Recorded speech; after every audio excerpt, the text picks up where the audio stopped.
Hello students, parents. जो भी parents या स्टूडेंट्स मुझे सुन रहे हो, खासकर ओरिएंटेशन मोबिलिटी ट्रेनिंग से संबंधित, जो कि विशेष संबंध रखता है दृष्टि बाधा से ग्रसित बालकों के या व्यक्तियों के चलने फिरने से का जो साइंस है या स्किल है, इसमें आज हम एक नई विधा के बारे में बातचीत करेंगे, जिसको हम लोग मैपिंग ऑफ साउंड कहते हैं। यानी कि साउंड का मानचित्रकरण या साउंड के द्वारा आसपास के वातावरण का नक्शा बना लेना। जब भी हम किसी साउंड को परसीव करते हैं, ग्रहण करते हैं अपने हियरिंग सिस्टम के माध्यम से, सुनने की क्षमता के अनुसार, तो जो मस्तिष्क है वह एक नक्शा बनाना आरंभ कर देता है। किसी भी व्यक्ति के मस्तिष्क में अगर वह ठीक ठाक तरीके से सुन पा रहा है, उसके हियरिंग सिस्टम ठीक हैं, वह ठीक तरीके से आसपास के वातावरण में से जो ध्वनियाँ उत्पन्न हो रही हैं उसको अगर वो ठीक तरीके से सुन लेता है, तो एक दिमाग में एक नक्शा या मानचित्र का निर्माण होना आरंभ हो जाता है। मानचित्र की बनने की जो प्रक्रिया है वो डिपेंड करती है कि साउंड यानी कि ध्वनि कौन से दिशा से आ रही है, कितने डिस्टेंस से आ रही है, कितनी दूरी से आ रही है, कौन से कोण से आ रही है, किस एंगल से आ रही है, और क्वालिटी क्या है साउंड की, और साउंड का जो वैरायटी है उसके सोर्स क्या हैं, या साउंड की जो पिच है, साउंड की जो शक्ति है वह किस प्रकार की है। तो इन सब क्वालिटियों से, इन सब कैरेक्टरिस्टिक्स से हमारे दिमाग में नक्शा बनना आरंभ हो जाता है।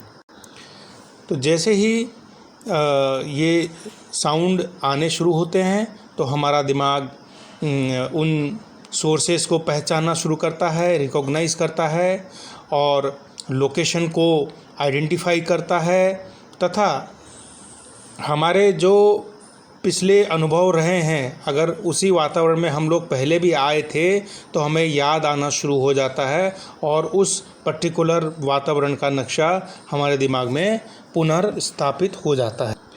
और यही अनुभव एक विजुअली इम्पेयर्ड पर्सन को उस वातावरण से रिलेट करवा देता है, क्योंकि वह इन सब प्रोसेस से गुज़रता है। उसको पुरानी चीज़ें याद आ जाती हैं कि वह इस वातावरण में पहले भी आ चुका है। इसकी प्रैक्टिस के लिए हम क्या कर सकते हैं, कोई भी पेरेंट्स या मोबिलिटी टीचर वह बालक को या उस व्यक्ति को जिसको ट्रेनिंग दे रहा है ओरिएंटेशन मोबिलिटी की, उसको एक वातावरण में से आप गुजारिए, फिर आप उसको 1 महीने के बाद में दोबारा से उस ही वातावरण में लेके जाइए और क्वेश्चन करें कि क्या आप यहाँ पहले आ चुके हैं।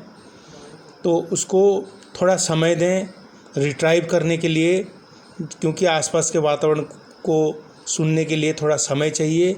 हाँ, अगर उसको पता चल पा रहा है पर्टिकुलर साउंड को समझते हुए, वो मेमोराइज़ करने की कोशिश करेगा और थोड़ी देर में हो सकता है कि वो बता दे हाँ वो इस वातावरण में पहले भी आ चुका है।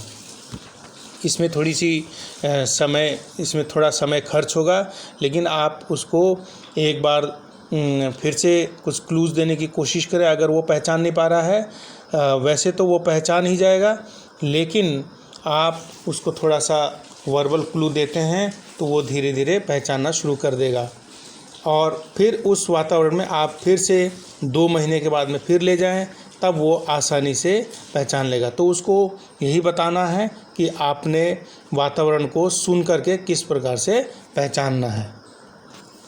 छोटे बच्चों में इस प्रकार के वातावरण से आप बार बार अवगत कराएं। साउंड के लोकेशन से संबंधित उसको ट्रेनिंग कराएं। तो ये जो दिमाग में नक्शा बनाने की जो प्रक्रिया होती है साउंड मैपिंग के द्वारा, ये उसमें प्रखरता आती चली जाती है।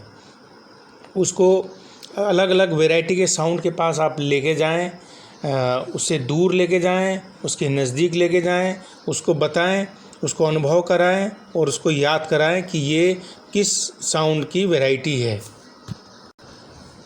बालक से पूछें कि ये जो साउंड है, पर्टिकुलर साउंड में और आप में कितनी दूरी है, ये साउंड का सोर्स कहाँ है, ये साउंड कौन से एंगल से आ रहा है, क्या आपके दाहिने तरफ से आ रहा है, क्या आपके पीछे से आ रहा है, आपके बाएं तरफ से आ रहा है, या आपके ठीक सामने से आ रहा है, इसका सोर्स क्या हो सकता है और ये किस वैरायटी का साउंड हो सकता है।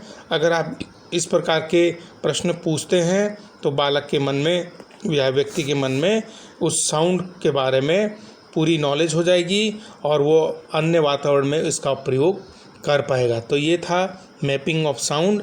अब हम अगले वीडियो में किसी अन्य टॉपिक पे विचार करेंगे, विमर्श करेंगे। तो आज के लिए इतना। Thank you.